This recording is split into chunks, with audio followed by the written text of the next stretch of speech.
This time I want to give you a look at an excellent HEMA book. If you're subscribed to the channel, you already know what HEMA is. For everyone else, it stands for Historical European Martial Arts. This is The Polish Saber by Richard Marsden. As you can tell by the title, it covers the use of the Polish saber on foot in the 17th century. And this is quite a valuable resource because there isn't a whole lot about Polish saber fencing. We have pretty detailed manuals for a longsword, messer, and some other weapons as well, but for Polish saber, not so much. So it had to be puzzled together from various sources here and there. There's lots of research that went into this, and I visited Richard's Polish saber seminar twice. He is very knowledgeable in history and also skilled in martial arts. So really a great person to learn from and also to talk to. Really, he's just a cool dude, to put it like that. Anyway, so here is some information about the different parts of the saber and types. What I really like is that he included some stats here, weights and lengths. So you can tell there's quite a bit of a variation here. I mean, not too much, but overall it is fairly light, as historical swords tended to be. Several different shapes.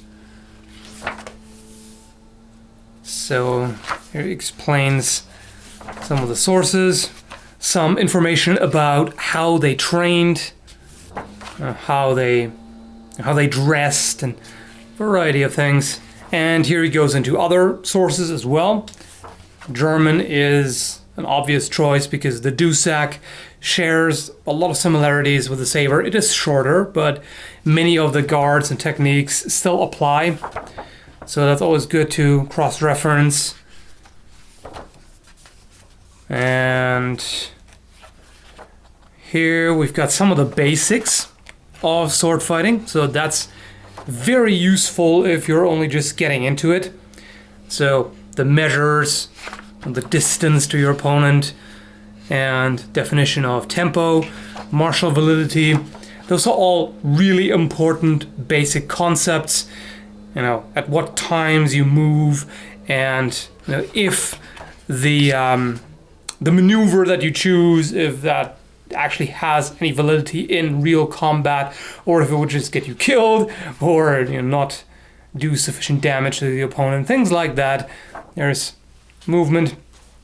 Here are two grips.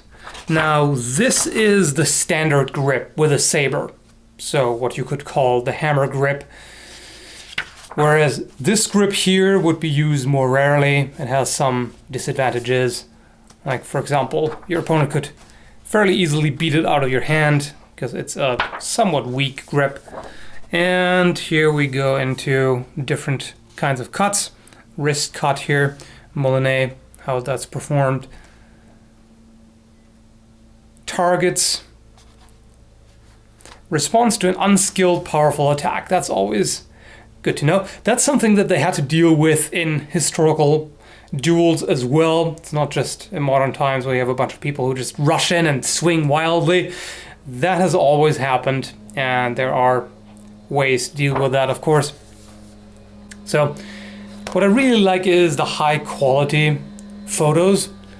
So that's really nice. You can properly see what's going on. Image composition is also good. There's something about where these reproductions are from. More resources. And here at the end we've got a super stylish portrait of Richard drawn by Xenia of Blood and Iron. This is really awesome. Well done. So overall, that is an extremely useful book. Covers all the basics, offers a whole lot of information. So it'll take you quite a while to get through that. And I would highly, highly recommend picking that up if you have any interest in saber fencing, especially Polish, but also otherwise. And yeah, I'll leave a link down below to Amazon where you can get it. So check that out, and thanks for watching.